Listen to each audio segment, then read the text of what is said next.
the 93X Half-Assed Morning Show. Weasel, Josh, and Nick with the traffic. 93X Traffic is brought to you by Canterbury Park. This has been a nightmare all morning long in Afton, and it's still a nightmare. A crash blocking the right lane, 94 westbound after Manning Avenue. Everyone's backed up to Hudson.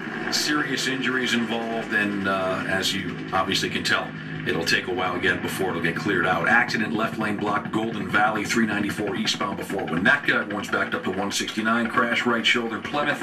494 northbound at Carlson Parkway. That's your traffic. This is 93X. Canterbury Park celebrating their 25th anniversary season with free admission to live racing every day, all season long. All right, it is 8:16 now on the Half-Assed Morning Show. Let's say hello to our special guest live in the studio at the Acme Comedy Club, the very funny Bobcat Goldthwait. Well, thanks for having me. It's always great to go from the possible serious injury right to the comedy. Hey, there's a car accident. Be funny now. Some folks may have lost their parents. Here he is from Police Academy. I actually thought Winslow was here with the helicopter sound effects going on in the background. I think the most awkward exchange I've seen. Did you see the MTV Movie Awards? No. Just like highlights or Well, then you had to see this part with the Asian guy from the Asian. Ken Jeong or whatever his name is. From The Hangover. Yeah. So he wins, and he comes running out, and he's miming masturbation, and he's pretending that he's throwing his seed at the audience. Oh my And he God! runs around, he keeps doing that, and he goes, "I'd like to thank my penis, and then and my wife, who's a breast cancer survivor," and he starts crying. I was like, "Whoa, smooth, smooth, really classy." That's classy. Went from beating off to his wife that almost died from cancer, and then he ended again on a penis joke. He's a weirdo. Who is this guy now? I'm sorry. The dude that we hate from The Hangover. Oh, I can't stand Yeah, that I dude. can't stand that guy. Yeah, and everybody was like, everybody, but America went, "Oh, that was so touching." I'm like, "Really? Okay, all right." I promised my wife that right then and there. Like, you know, if I ever win an award, I will not bring up your colon cancer while I pretend that I'm beating off and throwing poop at the audience. That's very nice of you. Speaking of poop, Yeah? it's a true story, and I like to think that I'm kind of witty, but I don't know if I'm witty at all. But I was in a store, and Kirsten Dunst was in front of me, the girl from Spider-Man. Sure. And she drops a vase, and it made a really loud noise. And if you or I dropped a vase, they would yell at us, right? They'd go, "Hey, you break it, you bought it," but the guy's trying to kiss her ass, and he goes, she drops the vase, and he goes, "Are you okay?" And hand to God, this is what I said. I go, "I pooped a little." Now, not the cleverest thing I've ever said in my life, but I really did. I go, "I pooped a little." Like she was going to be impressed. Like, "Well, pshaw, I know I'm in my 20s and you're in your 40s, but you're the wittiest man I've ever seen, Bob Scratch Goldfarb." I pooped a little. I'm like, "Where are you going?" She actually did look at me like I had. Right. Like she says to her friend, she goes, "Let's go stand over there." Yeah, right. I pooped a little. That's going to be my get her done. I'm going to have Good deal. T-shirts and coffee I'll have mugs. T-shirts, drink koozies at the show tonight at the Acme. You can get my I pooped a little T-shirts.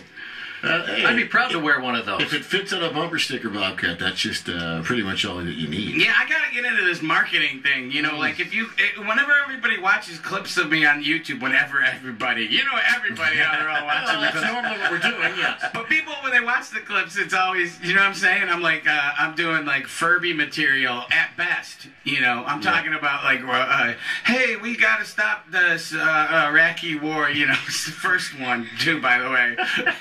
It's like I'm like doing Reagan material. Yeah. So I have to. Grandpa's got to post some material on the web, on the web, in the interwebs. It seems to me like it hasn't been too long since you were here in Minneapolis, but it seems to me like we've had you in within the last year, haven't we? Yeah, it was in November. Yeah. So, are you just primarily doing a bunch of stand-up now? No, I just started doing, I did a little then, and now I've gone back, and I've been, you know, hopefully I'm going to make a couple more movies. I just finished 2 screenplays, so. Oh, cool. Yeah, I really liked Father of the Year. Is that World's Greatest Dad. I'm sorry, World's Greatest We were Dad. talking about that last time. Yeah, that was a very good movie. Oh, thanks, man. And it was exactly as you described it. Well, you said it was tough to describe because it deals with a pretty funny yet tragic topic, but it was a hilarious movie. It was good. Well, thanks. Touching. Thanks. I try to do these topics, but not like, it's really hard to promote the movies I make, you know.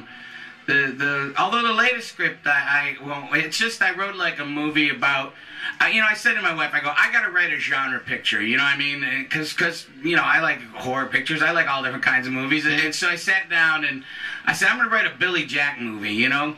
Where some ass-kicking guy comes into a small town and, so he kicks everyone's ass. Right.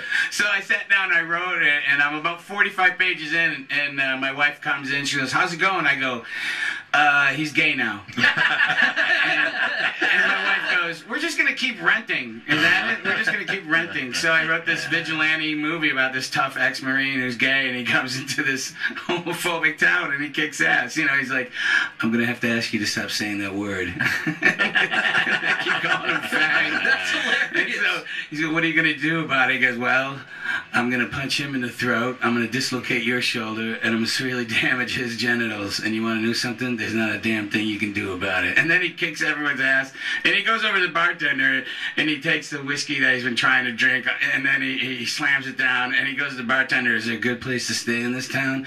And it cuts, and he's in bed with the bartender. So, and you know what I'm finding out? You're going to be shocked. This is a scoop here. I haven't discussed this. A lot of A-list actors in Hollywood don't want to play that part. Really? I think that's hilarious. Yeah. I think it would be a good movie, Sure.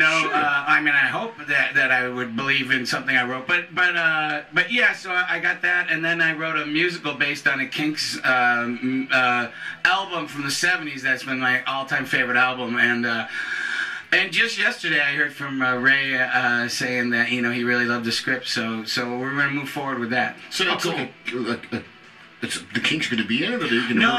It was there was a whole bunch of albums about the same topic called the rock. Back in the day when they did big concept albums, and this is like the third one from this series, and it's a movie that takes place in a high school, and I think it's kind of dark, but it was funny. Ray goes, "Do you think you can get this movie going?" I go, "I just made a movie where Robin Williams' son dies beating off.